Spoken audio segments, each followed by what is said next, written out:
morning, YouTube. It is Mr. Mean coming at you.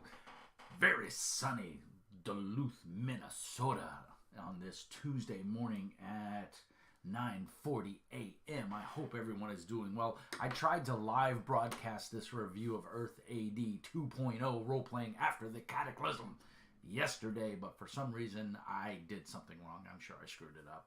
For whatever reason, I didn't upload to YouTube, and I have my streamer key and everything in there properly. And then I just tried to do a live so that people could pop in and ask questions and stuff, and it's not working. I don't know if OBS is doing something weird or if YouTube is. They're making all these changes to YouTube, and it's going wonky. I'll try to figure it out later because I have a live broadcast with James Gantry over at Feral Games Inc. tomorrow, where we're going to do some RPG questions and stuff like that. So if you got some free time tomorrow around 9:30, 10 o'clock a.m. Central Standard Time, pop on in to my channel there and post your questions in the chat, and we'll do our best to answer them. And if you have any questions for James and any of his products, he makes Ghost Op and Zombie Squad, and he's actually the brainchild behind the new Wraith Recon, which is going to be for, I believe, D&D 5th edition and Savage Worlds. So very excited about that. Let's get some housekeeping out of the way. Again, I apologize for not being live. I wanted it to be live because I think the live videos just go better. But technical difficulties, and I don't have the time to sit here and figure it out. I have my Esper Genesis game tonight, and I have to prep for that because, it's going to be a good one. Anyway, let's get the house cleaning out of the way. Like and subscribe as always. Hit the bell up there, to be dinged when I dong. And that'll let you know when I'm going live or I've posted a new video. Tell your friends and family members, get them to like and subscribe. It really helps out the channel. I think we're right at almost 470 subscribers, so thank you very much. Very kind of all of you to sit here and watch me ramble about little known to small press RPGs, some big RPGs. Like everybody knows I'm a huge fan of The Dark Eye, and I do cover some D&D stuff. No longer on Patreon, most of you know that, but for anybody new tuning in, because I do occasionally get comments like, hey, how can I support you? I see you're asking for donations or whatever, but you're not on Patreon. I did close my Patreon account. So Zelly Pay, I'll put links down in the doobly-doo, is an easy way. It's free to you, it's free to me, and the money's instantaneous. So if you have a couple bucks to spare and you want to help support the channel, put food on the table, all that fun stuff, I really appreciate it. Obviously, I'm unemployed right now, so it helps out a lot. But you can support the channel through Zelly Pay. It's on your mobile device. Most 99% of all banks support it. And you can just J as the letter J, POLACK @gmail.com, and you can send me a one-time payment, or you can set up a reoccurring payment. Whatever you can spare is great. I appreciate it. But anyway, thank you all so much. Peace, love, and happiness to everybody out there. Priestess Intermedia Games, PIG. I love the acronym. Using the genre diversion game mechanic that they developed. These guys are also on MeWe. I'm on MeWe. Check the notes. Go to my YouTube page and you'll see my MeWe link and all that fun stuff. And my Discord channel. I'm on Discord. You can chat with me pretty much all day long. I'm trying to get it set up to where I can record my Esper Genesis gameplay. I don't want to go through the editing and everything. I mean, anybody who's done these videos knows that it's a lot of work. And editing is the hard part. I give much respect to professional editors because you guys have a hard job. And I'm such a perfectionist when it comes to stuff like that I won't stop tinkering with it, and I'll never get a video posted. So that's why I don't edit my videos. I like doing the live, but like I said, technical difficulties today. For whatever reason, it didn't want to record. I've got my Kickstart morning drink, and of course my my smiley face with a bullet hole.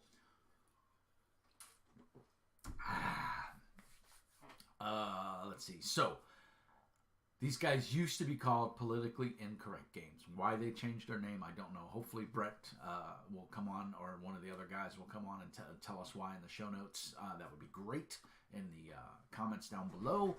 I would really like to know the story behind that, because I thought Politically Incorrect Games was a great name, and it still is a great name. Priestess Intermedia is a good name, and maybe they changed it for political reasons, you know, or for business reasons, and that makes sense. I get it. A lot of people don't want to buy stuff, you know, with a derogatory name, and I get that. But full disclosure, Brett and the guys over at Pig sent this to me, as well as a couple others. Let's look at what all they sent me. I did a review of Hard Nova 2. Go back in the archives and check it out. I'll try to put a link on the video here when I'm done, and we'll see if we can get it. Let me see if I'm thinking it's time for a reboot of the old computer, because we're getting some issues here, and it's annoying me. I'm a Mac guy by trade. I prefer Macs. I don't have these issues on a Mac. Waiting 30 seconds for a screen to load is ridiculous. Even when I'm recording video, I just don't have. Now I got 15 windows opening because I'm impatient and I kept clicking, and that's what drives me nuts. And then it ties up your CPU, and it's just a pain in the ass. I mean, I work in a Windows environment for desktop support. I get that, but I guess that's why I usually have a job, because, you know, how many Mac desktop support jobs do you see? None. You know why? Because Macs don't have these problems. So anyway, aside from my rant on Mac versus PC, let's go to, you guys can't see what I'm doing here, but I'm looking at my Hard Nova 2 folder. And of course, PC can't catch up with me. Oh, God, this is annoying. It's because I'm streaming right now. I'm recording. It's just eating up all the processing. And this is a monster PC, by the way. This is Core i7, River Lake, or whatever it is. It's a smoking PC. It shouldn't be lagging like this. It probably needs a reboot. I try to reboot my PC at least once a week, and I've already done it this week. I remember doing it. But anyway, enough of the rambling. So I originally did a review of Hard Nova, and the fine folks over at Priestess Intermedia sent me a thank you, and then they sent me 4 other games, and with no express of, hey, review this, or hey, look at this and tell us what you think. They just sent them to me. Very kind. I think I said something in the video about, hey, if you want to send me more, I'll be more than happy to review them, because content is king, and you've got to put stuff out to keep people interested. And I like doing these small press, little known games, because I think they don't get enough attention. And there are some really good games out there. And so Hard Nova is one of those. So they sent me the second edition revised, which I didn't even know was out. And so that was really awesome. And then they sent me Exile in Eris, EarthAD2 expanded, Darkwood, and Blood Shadows. I've already done a review of Blood Shadows. Go back in the doobly-doo and watch it. Phenomenal game. Really, if you're into that noir horror, you know, or dark modern horror, that 40s and 50s genre. It's on a different world, though. It's not on Earth. Go back, watch the review. You'll learn all about it. Great game, though. Blood Shadows 3. I would love to get a game going of that. Would also love to get a game with Shadow Zone, because that's near and dear to my heart. I have the original box set up there in the library. I'm going to review Darkwood. Right now we're going to look at EarthAD, and then Exile in Eris, because I don't know anything about Exile in Eris. I've never even heard of it. I heard of Darkwood. I became a fan of PIGames way back when they released Iron Gauntlet, which was a neat system. I believe they've upgraded it to their genre diversion mechanics. I don't have a current copy of it. I don't know what happened. I had printed it out back in the day before computers were super popular, and I had printed it out and put it spiral bound it.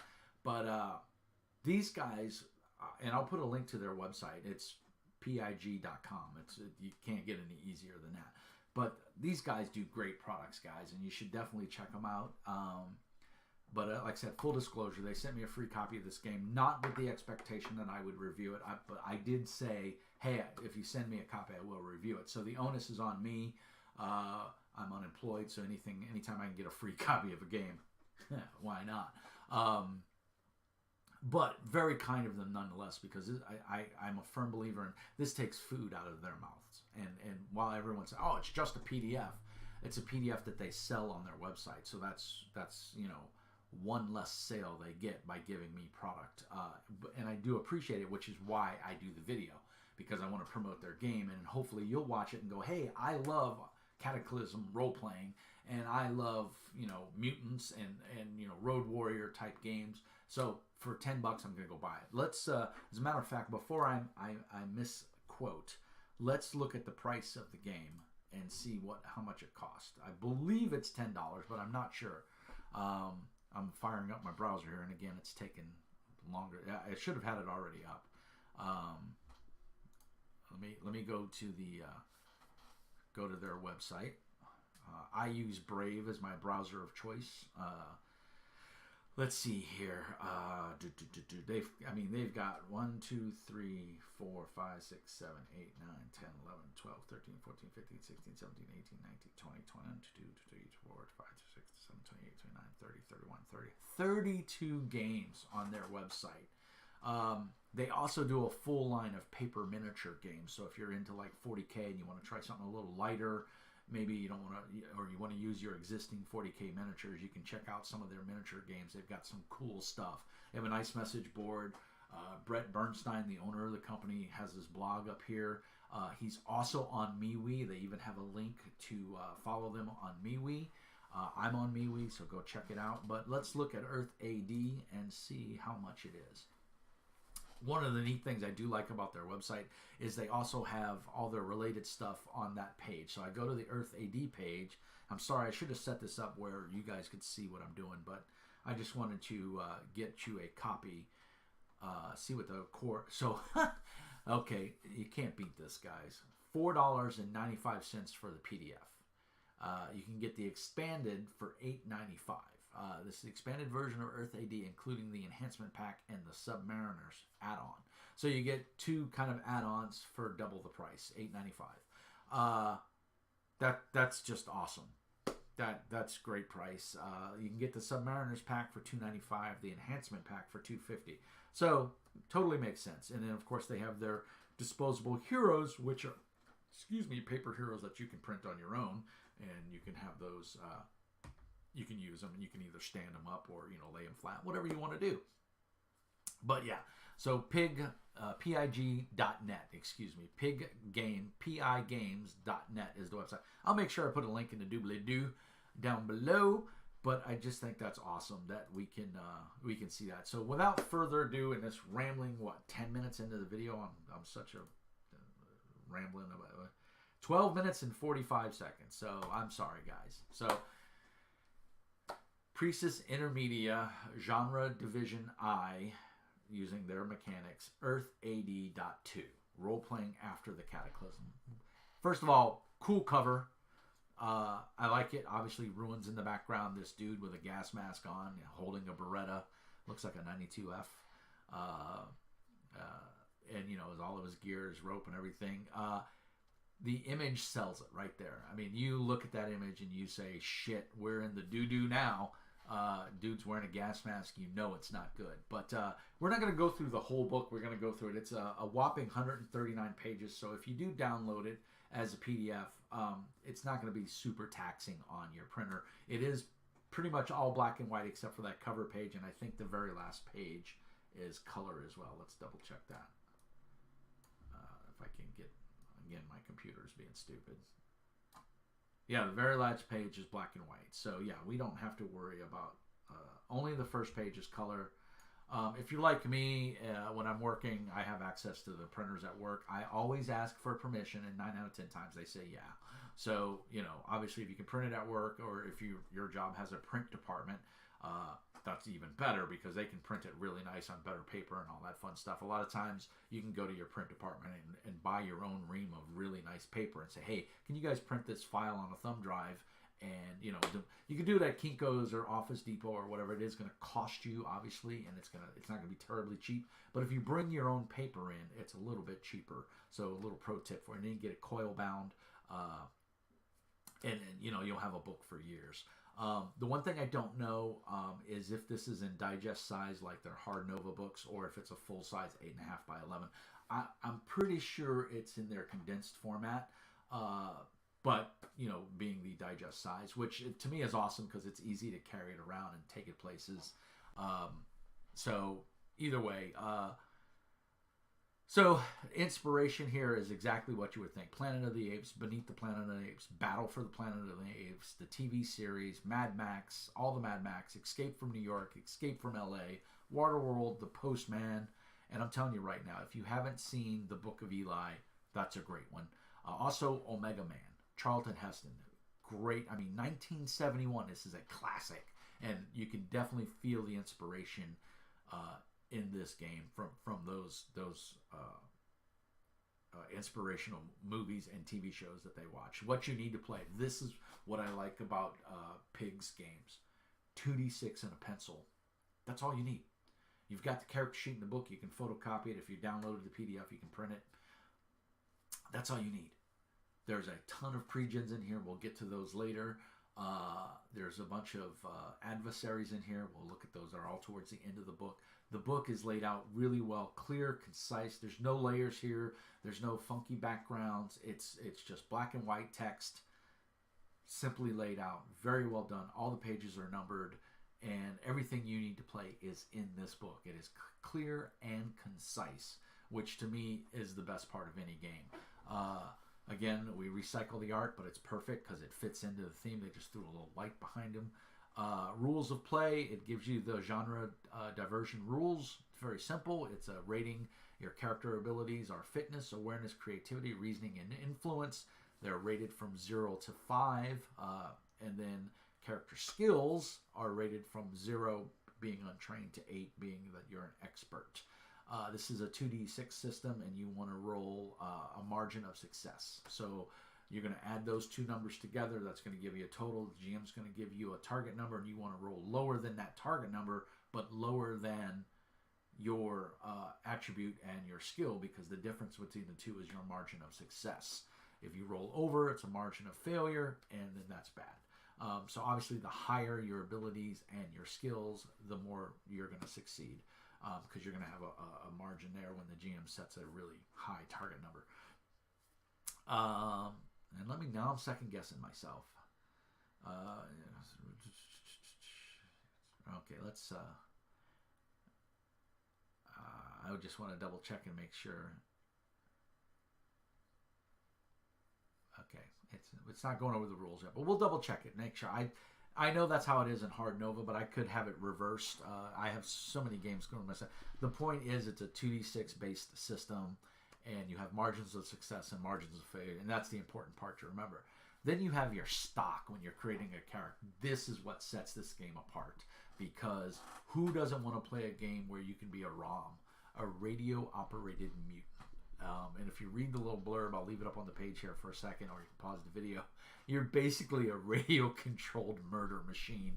And but of course, it's the future, and technology isn't all that great because of the apocalypse. So sometimes you lose signal, and you can't receive your orders.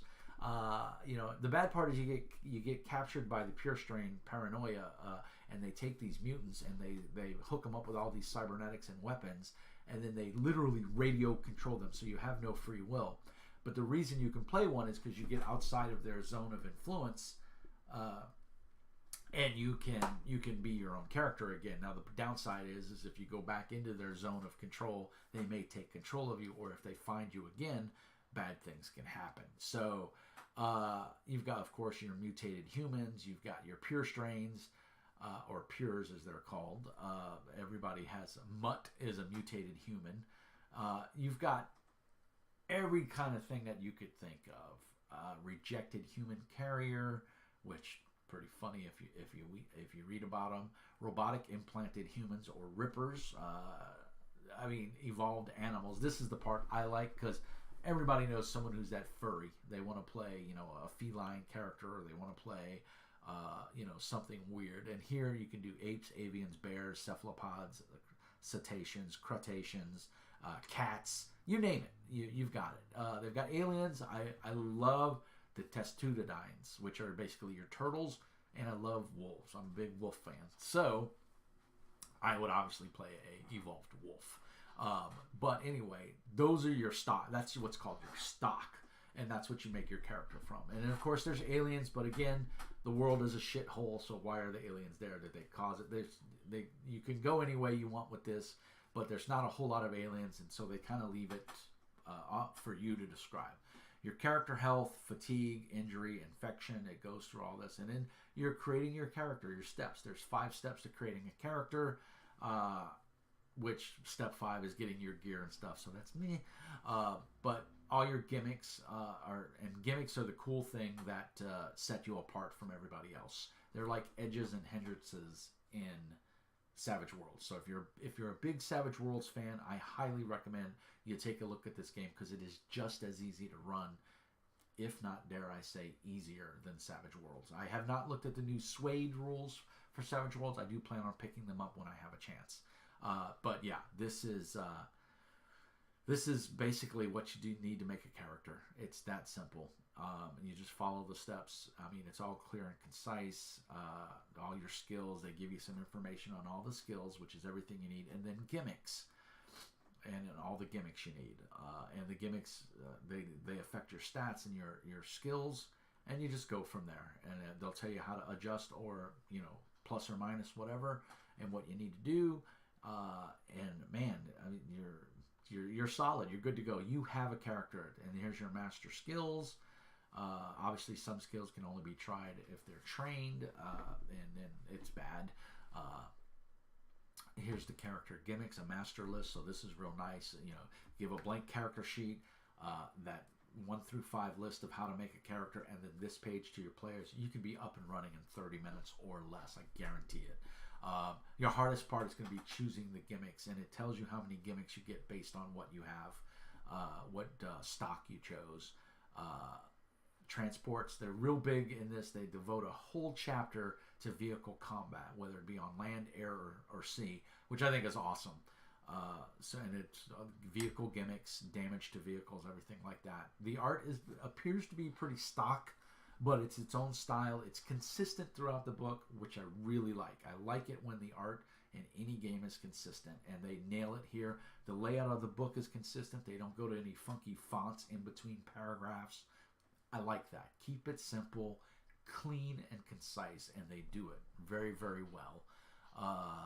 So we'll go past this section, and of course, there's transport gimmicks, getting things done. So this is your rules. In order to determine if a task is successful, first compute the skill total, which is equal to the sum of the relevant ability and the skill rating. Then you roll 2 6-sided dice and calculate their sum. This gives you a dice total. A character accomplishes a routine task when his dice total is less than or equal to his skill total. Also, Snake Eyes double ones is an automatic success, and Boxcars double sixes is an automatic failure. So like I said previously, and then of course that margin of success is the in between there. So if your task is your task, here they give you an example. Cowboy is attempting to determine how much a part for his transport will cost using his commodity skill. His reasoning ability is 4 and his skill level is 6. This makes a total of 10. He rolls 2 dice with a result of a 5 and a 4, a 9.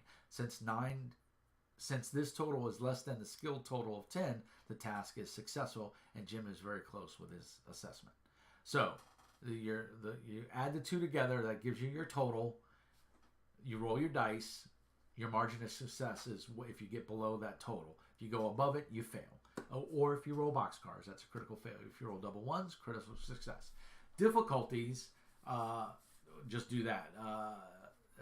Difficulties affect the outcome of the task by altering the chances of success. Lesser difficulties can be assigned to easier tasks, while greater blah, blah, blah. They are represented numerically by the abbreviation of XDiff, where X equals the actual rating. In some cases, straight numerical values such as 4 are assigned to difficulties. My phone just went off because it thought I was talking to it. That's pretty funny. Task difficulty may be increased or decreased by the character's actions or his environment. So obviously it becomes +3. So pretty simple there. And it gives you your contested, all your stuff that you're going to need. Scavenging, which is really important in an apocalyptic world, and it gives you some tasks and some examples. I like the undersea fitness. So you can go undersea with this game as well, because you have the cetaceans and the crustaceans. So, and the, you know, there you go. You can play an undersea game. You want to play, you know, Aquaman, you could. You know, Quick Draw gives you a bunch of different examples for combat. Weapon damage. This is a really nice page right here, because I think you could print this page, and we'll refer back to this later, because there is a handout at the end of the book that you can give to players, but it has all of these weapons on here, the basic weapons. Again, some more art. Seems like stock art to me, but maybe the artist did draw it. I don't see any reference. Oh, that might be a signature right there. I don't know. But again, it's clear and concise. It fits the theme of the game, and I like it. So we go through, this is just all equipment and stuff, weapons tables. Earth is not dead. This is what tells you about the environment that you're in. There's a whole chapter devoted to it. Where does man live? All the different archetypes and everything that are living there. The savage beast, it gives you information on them. So a bunch of NPCs and monsters to fill your world. So as a GM, you've got, that's what I like about these games, is everything you need to play this game is in this book. You don't need to buy anything else. Unlike D&D, you know, you've got the DMG, the Player's Guide, and the Monster Manual. The Player's Guide does have a couple of things in the back of it. So you could get away with just a Player's Guide, but the Player's Guide doesn't tell you how to GM the game. Player's Guide just tells you how to play the game. So you kind of need the DMG to figure out a lot of those rules. You can kind of get the SRD and print that off, and that would be enough, I guess, to get by. But in this case, everything's in one book for $5, $4.95. You're done. So all of this, grenades, pressure suits, water wagons, moto forts, all this stuff that's in here. Savage Beast gimmicks, so your monsters get their own gimmicks, which is important for the GM. Some random charts where the monsters fit into those random charts. When you're designing a scenario, it tells you the numbers appearing and everything. I think it's a very nice touch. Expanding the game, character roles. Roles basically almost like archetypes. Just giving you more fluff and more feel for the game. Helping your characters, talks about advancing, so this is suited to campaign play. I can definitely see running a post-apocalyptic RPG series with this, because everything I need is in this book. And then if you just buy the enhancement pack, you've really got a plethora of stuff and or information to just go nuts. And I'm a big fan of this genre of gameplay. So for me, this hits home. This is definitely a buy in Mr. Mean's library. And when I get back on my feet, I will probably buy a hard copy of this, because unfortunately, Pig, for whatever reason, they don't promote their games a lot. It's a lot of it is word of mouth. I accidentally stumbled across Iron Gauntlets years ago, and I had a boxed copy of Shatter Zone when it belonged to West End Games, and I was doing a review and my book fell apart, and then I believe, if I remember correctly, Brett reached out to me, or my good friend Brian Eisgoff, who I guess knows Brett or whatever, they were doing their Kickstarter for Super Game. Brett reached out to me and said, hey, you know, or I think it was Brian actually reached out to me and said, hey, you know, Pig has reproduced the Shatter Zone game, and you can buy it as a hardback now. And I was like, what? And so I was working at the time, and I immediately went out and bought it, ordered it online, and I got it a couple days later, and it's fantastic. It is still one of my favorite games. It is in a box somewhere. I don't have enough room on the shelf, so I need more bookshelves. But again, awesome stuff. I wish they would maybe advertise a little bit more. Advertising costs money, though. But maybe I'd like to see them reach out to a couple of different places and maybe place, you know, some ads or something. Maybe promote it a little more on MeWe, you know, that kind of thing. But they do great stuff, and if you haven't checked them out, do yourself a favor. They're going to have something that's in your wheelhouse, whether it's fantasy, sci-fi, superheroes, whatever. Part 2, this is the second half of the book, and we're just past halfway in the book. It's 139 pages. We're on roughly page 88. The stories, and this is about setting up. These are the adventures in here. So it gives you a whole bunch of good stuff. There's a bunch of pre-done adventures in here to get you on the road. I think there's 2 in here, maybe 3. I don't remember, but they're good. They're very well written. And who doesn't want to fight a kraken? Come on. There's your kraken, by the way. Spooky. You know, just all good stuff. Pre-done adventures, ready to go. It gives you all your generic stats that you'll need to run this adventure. You don't need, all the work has been done for you. You just need to read it and run it. And I think that's awesome. Let's see. And then it gives you the aftermath, the wreck and the beast. And I believe you might be able to even link all of these adventures together. There's several in there. We'll go back and check. This is what really sets this book apart from a lot of games that I really like. And this is where the guys at Pig took the time to realize that not everybody's going to read the book. Not everybody wants to read the book.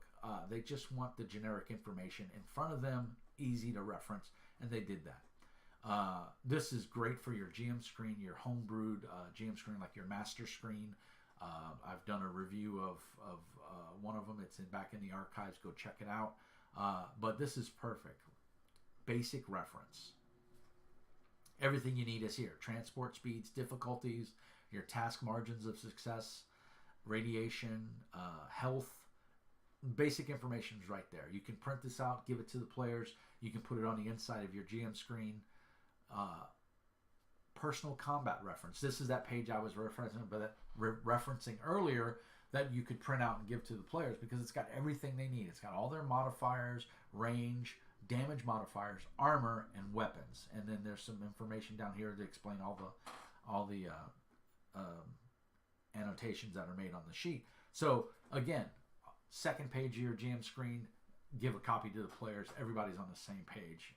And then we have our third page, which is the transport combat. Because remember, they're pretty big in the transport, which I like because Mad Max, man, remember all the cars and the semis and everything. If you're going to do this apocalyptic and you've got to travel between waste zones, you're going to have some vehicle combat, and you're fully set here. You've got everything you need to know. And then the last page of your GM screen, because my GM screen is 4-panel, is your success tables. This is really good. Obviously, put this on the outside of your GM screen and/or give it to the players. I'm not a big fan of giving the players a whole bunch of paperwork because I think it inundates them and confuses them, or they think of it as homework and bookkeeping. So I would put this on the outside of the GM screen so that everybody could see it. I wouldn't, unless they wanted a copy, then obviously they can get a copy. But put it on the outside of your GM screen and on a copy on the inside, and you can see it for yourself. This is the piece de la resistance as far as I'm concerned. Clear, concise, easy to read character sheet. Everything's there. I like the little bit of art that they've done right here for your abilities. It just sets it out a little bit. Doesn't make it like a static, boring character sheet. And then your transport's got the same thing. You got your health, your infection, your gimmicks, because remember, you get to choose your gimmicks, you get to choose your skills. So they didn't list all the skills and just make it a convoluted sheet. You write in your skills. You're not going to have 20 skills. You're probably only going to have 5 to 10, maybe even less. There you go. Your background and your notes, a little bit on your character, and you're done. Then for the GM, quick NPC sheets. You print off, you can do 3 NPCs and you can cut those out. And here's the nice part. You can even make that, if you're doing a convention game, you print this out, put the basic stuff on there because it's the same information minus the vehicle sheet. You can give that to your player, so it's just a quickly, you get 3 characters on 1 sheet of paper, and boom, print 2 of these. You got enough for 6 players. You're doing a convention game. This is all they need. That is all the information they need with that combat reference sheet. They're good to go. And then of course it goes into some more. Which sheets are these? I think, these are the vehicle sheets. Because remember, vehicle combat is a thing in this game. Part 4, the last part of the book, templates. This is where it shines. You don't want to make characters. You want to do a convention game. Boom. Mutt Tribe Warrior, Mutt Mariner, Mutt Road Warrior. These are 3 fully fleshed out characters. You just cut them up, hand them to the players. You can do all of these. They go quite a few. Seeing how we've gone like 6, 7, 8, 9, 10 pages with 3 on a page. That's 30 player characters that everyone can play. And of course, you could use these as NPCs as well. Just give them a couple skills, or they've already got their skills on there. They've got their gimmicks on there. You're good to go. So you could use these as NPCs as well. Quick reference sheets for your NPCs. You're good to go, man. And then the last page of the book is an advertisement for Genre Diversion and Shatterzone, which I think are the two hot things right now. And I love Shatterzone. Space is big, life is hard, and the universe isn't just a game. It's perfect. If you haven't checked out Shatterzone, go back, watch my review, check it out. It's a great game. Good hard sci-fi with aliens. Super fast, easy to run. Uses their master book series and the cards. If you're a Torg fan, you remember West End Games had the action deck. Shatterzone has the same thing with their own cards. You can buy it from their website. They're really nice cards too. So yeah, check it out. Really cool game. That's pretty much it for EarthAD, man. I hope you guys enjoy it. I hope you pick it up and you play it and you like it. Let me know. $5, man. Under $10, you've got a complete RPG in PDF format that'll print easily and it'll look nice. Spiral bound it. It'll lay flat when you don't comb bind it. Comb binding does not lay flat. And it tears up the book. Do the spiral bound. It's just like a spiral notebook. Everybody knows spiral notebooks, and it'll last you a lifetime. And a nice part is it'll cost you. So for under $20, I think you can go to Office Depot, Office Max, and get a spiral bound for about $5. If you don't go crazy on the covers, they get you on the covers. So if you do no covers and you just do the spiral binding, it'll literally cost you under $5. If you add the back and the clear cover, which is what I always do, I think it comes right at $6 or under $6. But anyway, guys, that is EarthAD 2.0. I hope you enjoyed the video. I think Pig is doing some neat things, and I wish them all the success in the world. I appreciate that they sent me copies of the game in PDF. It was very kind of them. And I hope I did their games justice, and I hope it's enticed you enough to go out and physically buy one, whether you get the PDF or you order the physical books. I think their games are innovative and neat, and they should be in your collection. I've got a couple now in my collection, and they've been reproducing. I hope we'll see some more stuff for Shadowzone. I'm not quite sure. I know they don't have a whole lot. I don't know when they bought the license for Shadowzone if they got the full IP or if they're just doing the core book and that's it. But Shadowzone was during that age of a plethora of splat books came out for it, and there's a ton of alternative material out there that West End Games had done for the game. And so I hope they will eventually reprint those, or at least make them available, clean them up, do what they did with the original Shadowzone core book box set. It was a box set. They put it into an actual book format, which I think was great. And it's clear and concise, and it's really nice. But they cleaned it up a little bit and reprinted it in a book format. I hope they do that with several of the source books, and we can maybe buy them in a hardback book form, maybe combine two or three of those splat books into one book. And then, because they had an equipment book, they had an aliens book, they had a spaceship book, so maybe do the equipment book and the spaceship book into one book, make it hardback, boom. I know I would pick it up. Anyway, that's Mr. Mean, my thoughts on EarthAD 2. Hope you enjoyed it. As always, like and subscribe. Tell your friends. Let's grow the channel, man. I'm on Discord. I'm on MeWe. Hit me up, and we can always do some chats.